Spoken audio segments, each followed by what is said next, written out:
Hi guys, स्वागत है आप लोगों का एक बार फिर से मेरे यूट्यूब चैनल पे। यहाँ पे आज हम लोग प्रीवियस ईयर क्वेश्चन आंसर के सीरीज़ में देखेंगे साइकोलॉजी 2015 का क्वेश्चन आंसर, जो आपके आने वाले बिहार बोर्ड इंटरमीडिएट एग्ज़ाम के लिए काफ़ी ज़्यादा सहायक साबित हो सकता है।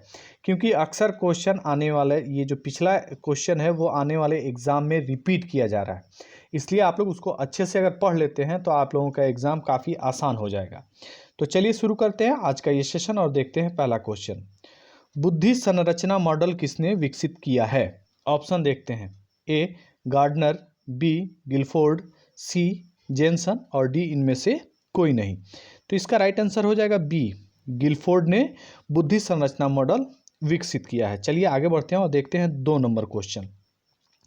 बुद्धि लब्धि संप्रत्यय को किसने विकसित किया है? ऑप्शन देखते हैं। A Simon, B Mayer, C Eastern और डी इनमें से कोई नहीं। तो इसका राइट आंसर हो जाएगा सी एस्टर्न। एस्टर्न ने बुद्धिलब्धि संप्रत्यय को विकसित किया है। नेक्स्ट क्वेश्चन हम लोग देखते हैं 3 नंबर। निम्नांकित में कौन स्व का संज्ञानात्मक पहलू है? ऑप्शन देखते हैं। ए आत्म संप्रत्यय, बी आत्म क्षमता, सी आत्मसम्मान और डी इनमें से सभी। तो इसका राइट आंसर हो जाएगा डी, इनमें से सभी, यानी आत्म संप्रत्यय, आत्म क्षमता और आत्मसम्मान स्व का संज्ञानात्मक पहलू है। चलिए आगे बढ़ते हैं और देखते हैं 4 नंबर क्वेश्चन। सामूहिक अचेतन के संप्रत्यय का प्रतिपादन किसने किया है? ऑप्शन देखते हैं। ए युंग ने, बी एडलर ने, सी फ्रायड ने और डी इनमें से कोई नहीं। तो इसका राइट आंसर हो जाएगा ए युंग ने। सामूहिक अचेतन का संप्रत्यय का प्रतिपादन युंग ने किया है। चलिए आगे बढ़ते हैं और देखते हैं 5 नंबर क्वेश्चन। कथनात्मक आत्मबोध परीक्षण में सादा कार्ड की संख्या कितनी होती है? ऑप्शन देखते हैं। ए 2, बी 1, सी 3 और डी 4। तो इसका राइट आंसर हो जाएगा बी 1। कथनात्मक आत्मबोध परीक्षण में सादा कार्ड एक ही होता है। चलिए आगे बढ़ते हैं और देखते हैं 6 नंबर क्वेश्चन। व्यक्तित्व के शारीरिक हाव भाव किस श्रेणी का कौशल है? ऑप्शन देखते हैं। ए परामर्श कौशल, बी साक्षात्कार कार्य कौशल, सी मनोवैज्ञानिक परीक्षण कार्य कौशल और डी संचार कौशल। तो इसका राइट आंसर हो जाएगा डी संचार कौशल। आगे बढ़ते हैं और देखते हैं 7 नंबर क्वेश्चन। एक प्रभावी मनोवैज्ञानिक बनने के लिए किस तरह के कौशल की ज़रूरत होती है?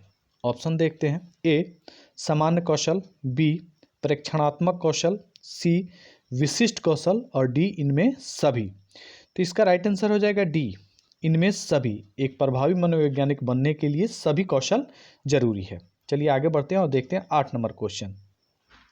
निम्नलिखित में से कौन संचार का तत्व नहीं है? ऑप्शन देखते हैं। 1 मिनट, हाँ ऑप्शन देखते हैं। ए बोलना, बी सुनना, सी शारीरिक भाषा और डी परानुभूति। तो इसका राइट आंसर हो जाएगा डी परानुभूति जो है वो संचार का तत्व नहीं है। चलिए आगे बढ़ते हैं और देखते हैं 9 नंबर क्वेश्चन। निम्नांकित में से कौन प्रभावी परामर्शदाता का गुण नहीं है? ऑप्शन देखते हैं। ए परानुभूति, बी प्रामाणिकता, सी भावानुवाद और डी सशर्त सम्मान। तो इसका राइट आंसर हो जाएगा डी सशर्त सम्मान जो है वो प्रभावी परामर्शदाता का गुण नहीं है। चलिए आगे बढ़ते हैं और देखते हैं 10 नंबर क्वेश्चन। सड़क, बांध, ये बोध जो है इसको बांध पढ़ेंगे।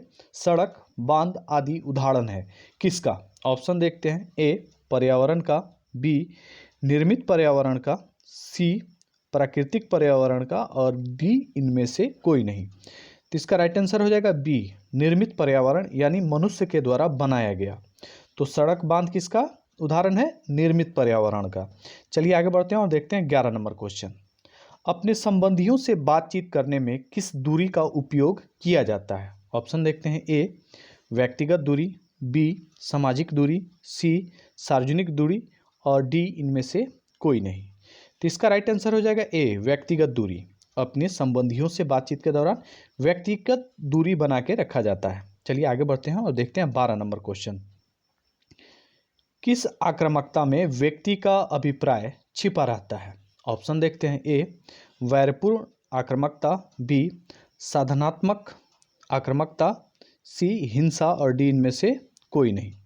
तो इसका राइट आंसर हो जाएगा ए वैरपूर्व आक्रामकता जो होता है इसमें व्यक्ति का अभिप्राय छिपा रहता है। नेक्स्ट क्वेश्चन हम लोग देखते हैं 13वां। किसने कुंठा आक्रामकता सिद्धांत का प्रतिपादन किया है?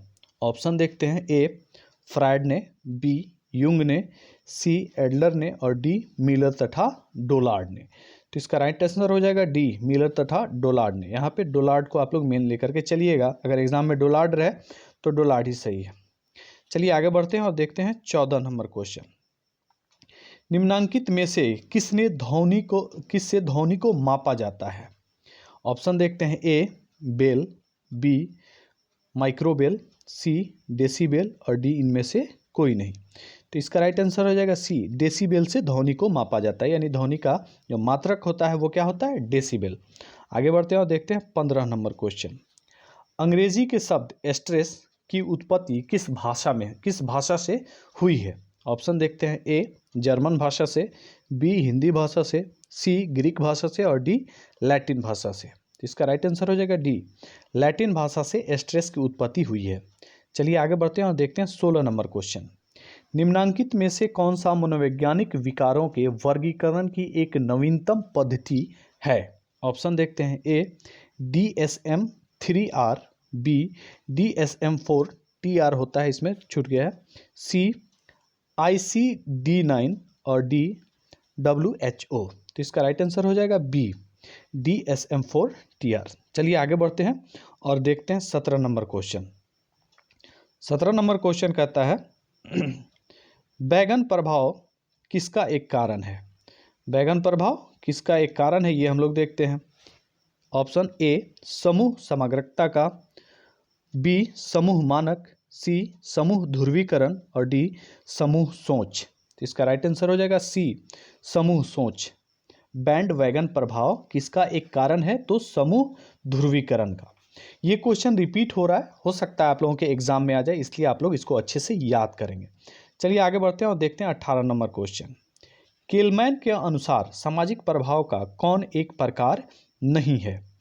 ऑप्शन देखते हैं, ए अनुपालन, बी आज्ञापालन, सी पहचान और डी अनुकूलनशीलता। तो इसका राइट आंसर हो जाएगा सी पहचान जो है वो सामाजिक प्रभाव का एक प्रकार नहीं है केलमैन के अनुसार। आगे बढ़ते हैं और देखते हैं 19 नंबर क्वेश्चन। किसने बुद्धि को सार्वभौम क्षमता कहा है? ऑप्शन देखते हैं, ए वेस्लर ने, सी बीने ने, डी गार्डनर ने और सी गार्डनर और डी इनमें से कोई नहीं। तो इसका राइट आंसर हो जाएगा ए वेस्लर ने बुद्धि को एक सार्वभौम क्षमता कहा है। आगे बढ़ते हैं और देखते हैं 20 नंबर क्वेश्चन। निम्नलिखित में से किसे मनोविज्ञान में मूल्यांकन विधि के यंत्र के रूप में नहीं समझा जाता है? ऑप्शन देखते हैं, ए मनोवैज्ञानिक परीक्षण, बी केस अध्ययन, सी मनश्चिकित्सा और डी साक्षात्कार। तो इसका राइट आंसर हो जाएगा सी मनश्चिकित्सा को मनोविज्ञान में मूल्यांकन विधि के यंत्र के रूप में नहीं समझा जाता है। चलिए आगे बढ़ते हैं और देखते हैं 21 नंबर क्वेश्चन।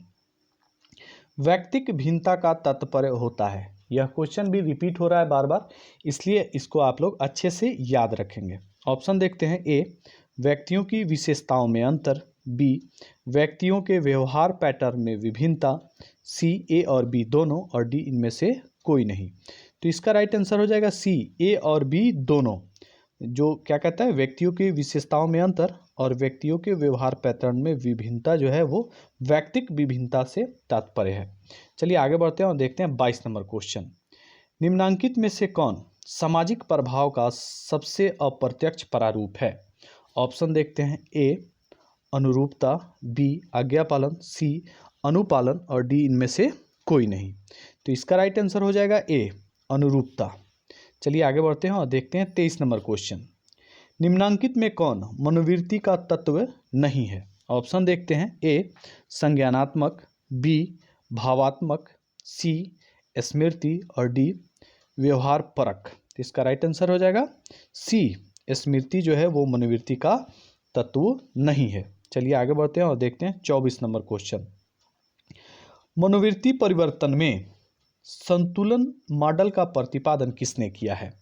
ऑप्शन देखते हैं। ए फेंस्टिगर, सी हाइडर, डी मोहसिन और डी इनमें से कोई नहीं। तो इसका राइट आंसर हो जाएगा बी, हाइडर ने मनोवृत्ति परिवर्तन में संतुलन मॉडल का प्रतिपादन किया है। आगे बढ़ते हैं और देखते हैं 25 नंबर क्वेश्चन। श्रेणी आधारित स्कीमा को क्या कहा जाता है? ऑप्शन देखते हैं। ए आदि रूप, बी रूढ़ीकृत, सी दर्शक प्रभाव और डी इनमें से कोई नहीं। तो इसका राइट आंसर हो जाएगा ए आदि रूप। श्रेणी आधारित स्कीमा को क्या कहा जाता है? आदि रूप। चलिए आगे बढ़ते हैं और देखते हैं 26 नंबर क्वेश्चन। श्वसन अभ्यास को योग में क्या कहा जाता है? यह आप लोग अच्छे से जानते होंगे क्योंकि योग आजकल बहुत आम है, सब लोग करते हैं। चलिए ऑप्शन देखते हैं।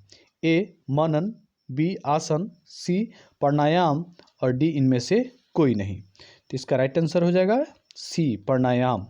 श्वसन अभ्यास को योग में क्या कहा जाता है? प्राणायाम। चलिए आगे बढ़ते हैं और देखते हैं 27 नंबर क्वेश्चन।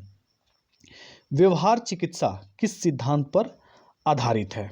ऑप्शन देखते हैं। ए अधिगम सिद्धांत पर, बी अभिप्रेरणा सिद्धांत पर, सी प्रत्यक्षण सिद्धांत पर और डी विस्मरण सिद्धांत पर। तो इसका राइट आंसर हो जाएगा ए अधिगम सिद्धांत पर व्यवहार चिकित्सा सिद्धांत आधारित है।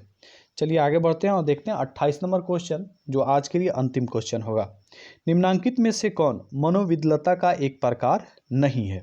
ऑप्शन देखते हैं। ए विघटित मनोविदलता, बी व्यामोहाव विदलता, सी मिश्रित मनोविदलता और डी विद्रोही मनोविदलता। इसका राइट आंसर हो जाएगा डी विद्रोही मनोविदलता। मनोविदलता का एक प्रकार कौन नहीं है? विद्रोही मनोविदलता। तो इसके साथ ही आज का ये सेशन में जितना क्वेश्चन था खत्म होता है। हम लोग मिलेंगे नेक्स्ट सेशन में, लेकिन जाने से पहले मैं रोज़ की तरह आप लोगों से रिक्वेस्ट करूंगा कि अगर ये वीडियो अच्छा लगा हो तो लाइक करें, अपने दोस्तों में शेयर करें और अभी तक चैनल को सब्सक्राइब नहीं किया है तो काइंडली सब्सक्राइब कर दें। मिलते हैं हम लोग नेक्स्ट वीडियो में, तब तक के लिए थैंक यू।